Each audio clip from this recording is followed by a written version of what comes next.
de administración es la vaginal.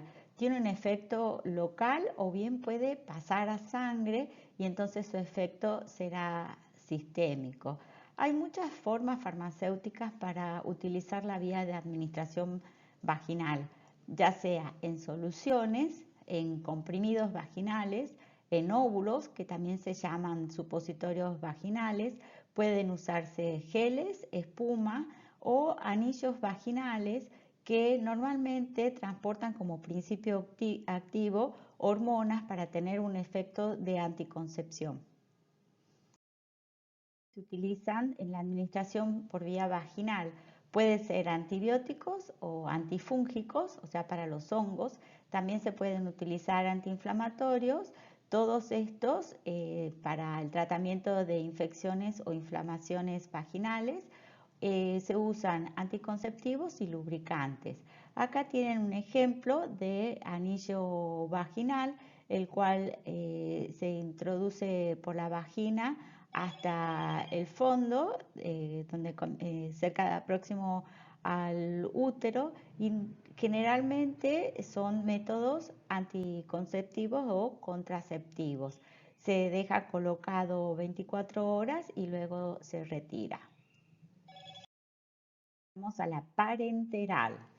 Parenteral, que puede ser de dos maneras, o directamente ponerla en el vaso o fuera del vaso. Por eso la vía parenteral es intramuscular y en este caso podemos colocar en la arteria, en el corazón o en la vena y se llamarán intraarterial, intracardíaca o intravenosa.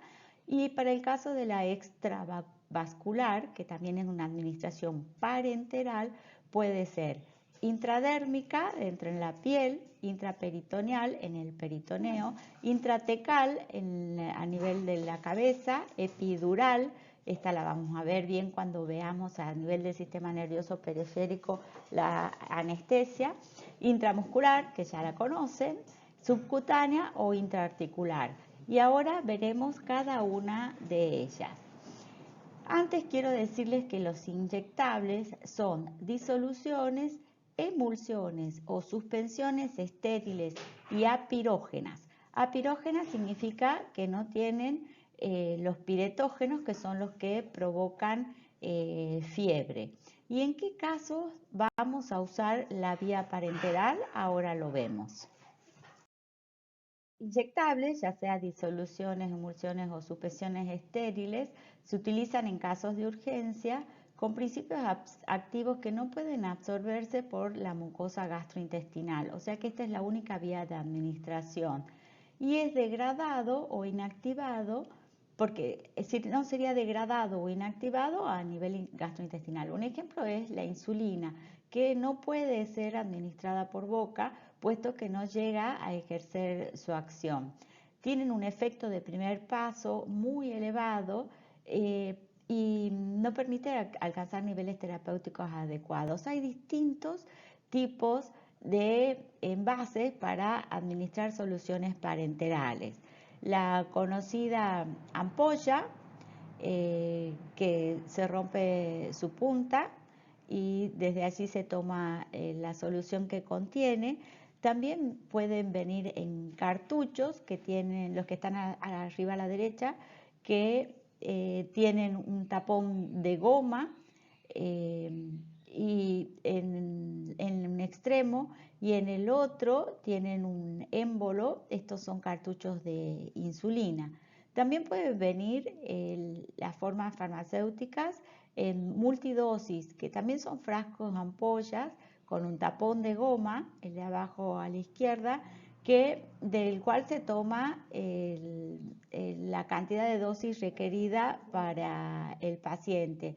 Normalmente para hacer la toma se invierte el frasco y se saca el envelope hasta tomar una porción más de la dosis, un poco más de la dosis, y luego se devuelve al recipiente lo que sobra.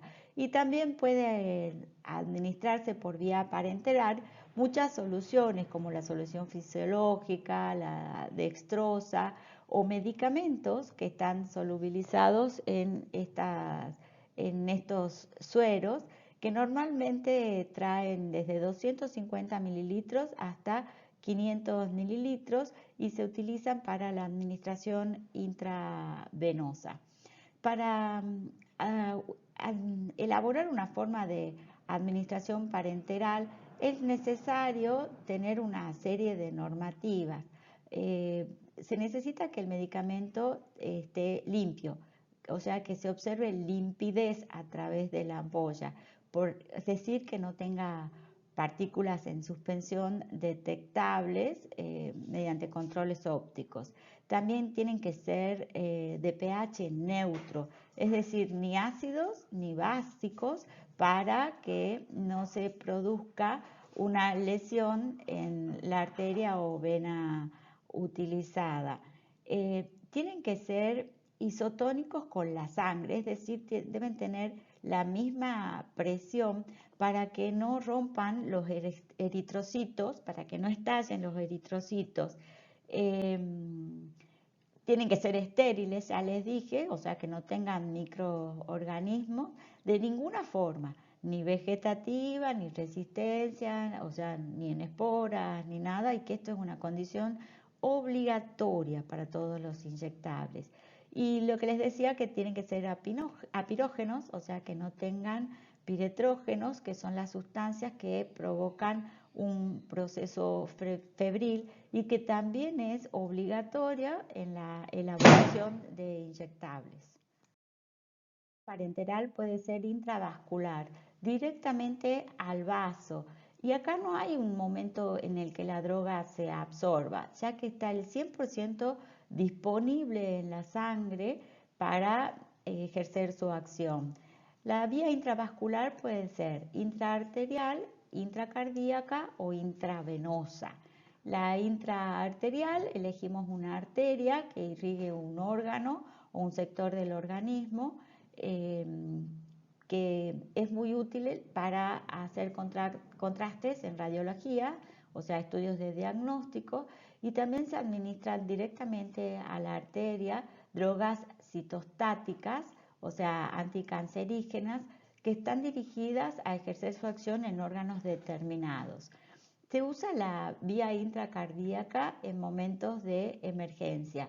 Este es el caso del shock anafiláctico. El shock anafiláctico es un conjunto de síntomas y signos que aparecen cuando hay una alergia exagerada, que puede llevar a un paro cardíaco.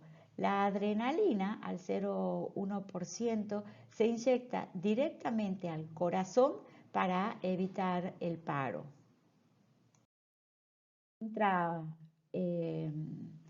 La vía parenteral intravascular también puede ser intravenosa, es la vía de urgencia porque nos da una respuesta rápida, intensa y sistemática. Puede administrarse de dos maneras.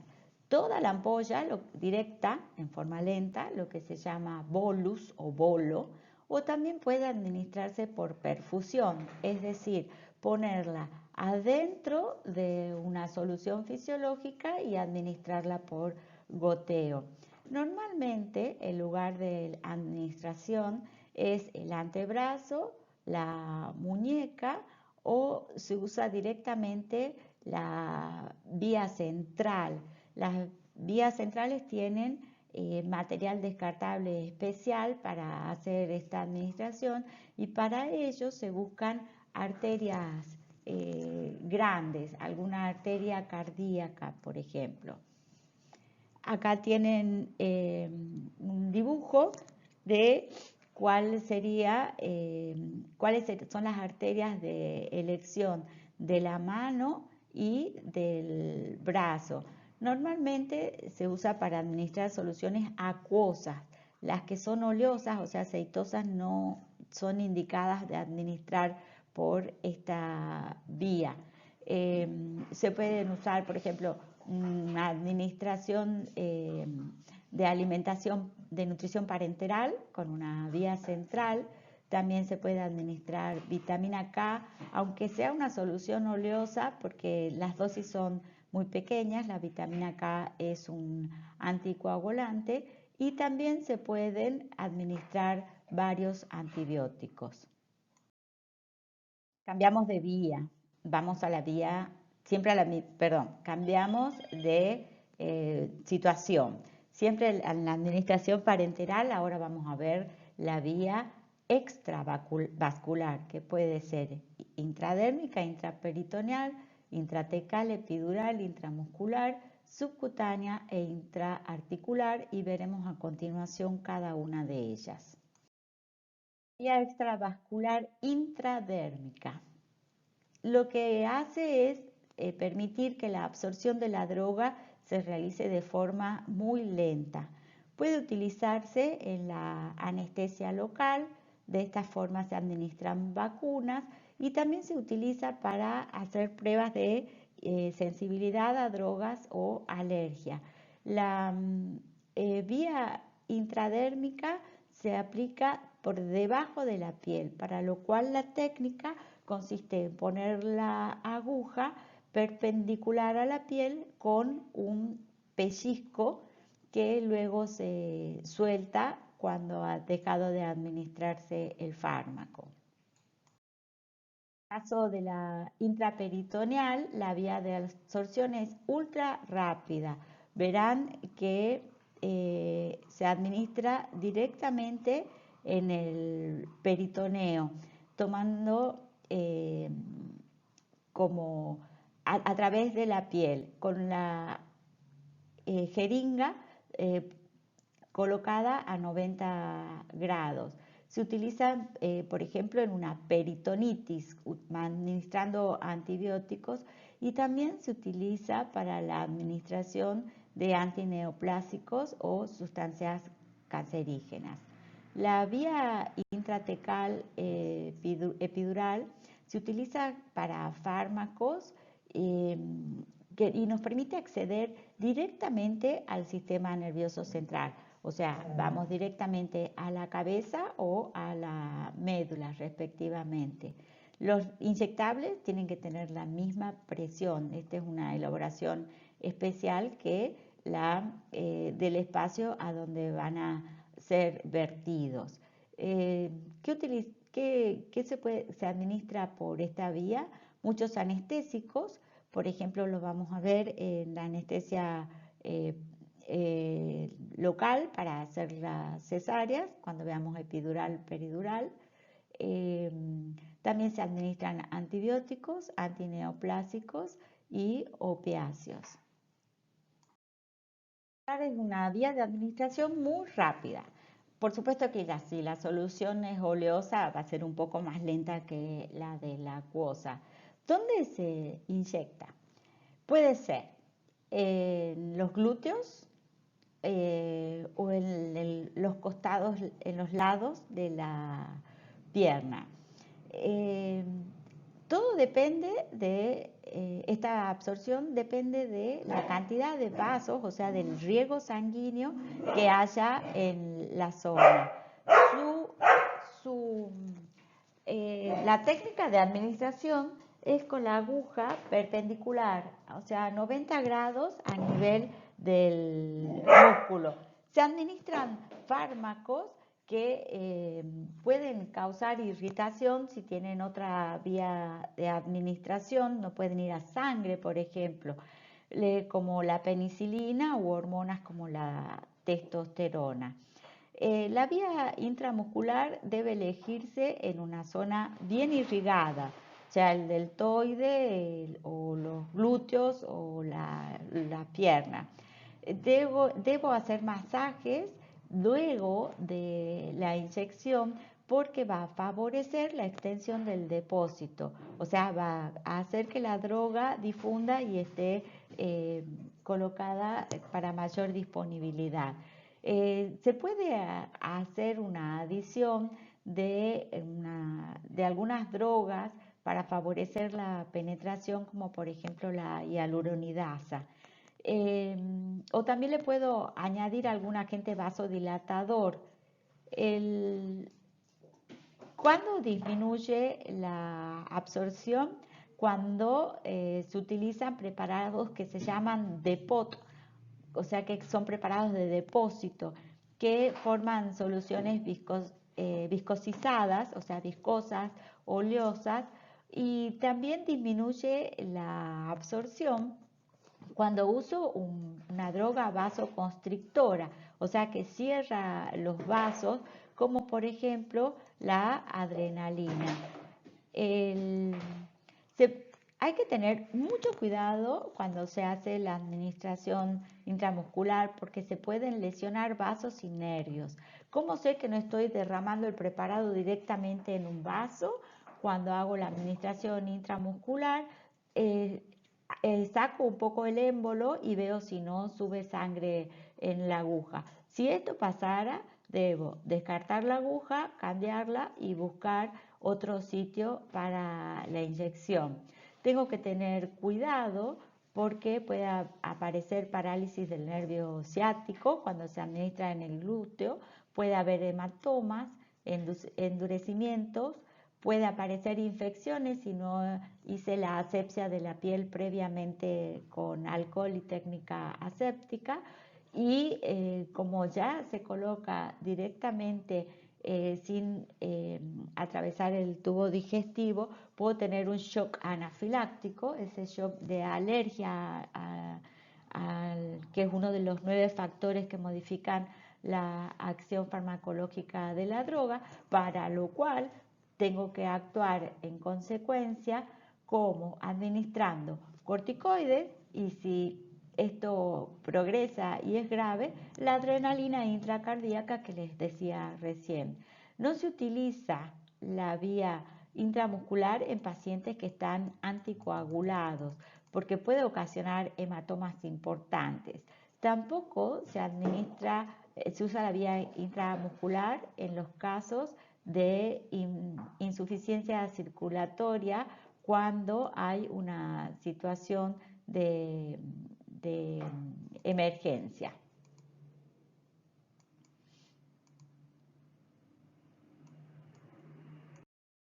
Vía de administración extravascular también está la subcutánea, que es parecida a la vía intramuscular, solo que la absorción es más lenta y se administra menor volumen de inyectable.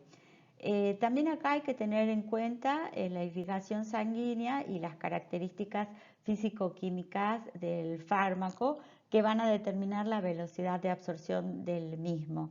Esta vía subcutánea sí se puede usar en pacientes anticoagulados. ¿Y cuáles son los ejemplos de administración de medicamentos que se administran por vía subcutánea? La insulina, en el caso de los pacientes diabéticos, o la heparina de bajo peso molecular, o sea, sustancias que son anticoagulantes. La aguja, en este caso, se inserta a 45 grados, no a 90 ni perpendicular como en las otras vías. La vía subcutánea tiene una técnica especial que es insertar la aguja con el bisel corto hacia el lado de la piel para romper la menor cantidad posible de tejido, y la administración se realiza a 45 grados. ¿Qué drogas se administran por la vía subcutánea? Muchos implantes, que son formas farmacéuticas sólidas y estériles de material biocompatible, atóxico y no carcinogénico, que liberan el principio activo a velocidad constante. Esto es lo nuevo que se está usando en anticoncepción, que se coloca en los hospitales públicos. Entonces los medicamentos que pueden llevar los implantes pueden ser anticonceptivos hormonales como el levonorgestrel, eh, eh, medicamentos para el tratamiento de cáncer de próstata andrógeno dependiente, pueden usarse para pacientes que son adictos antagonistas de los opiáceos, o sea, drogas que contrarresten la acción de las drogas adictivas. Pueden también usarse para adictos al alcohol con antagonistas específicos y también se administran en implantes antineoplásicos para pacientes con cáncer.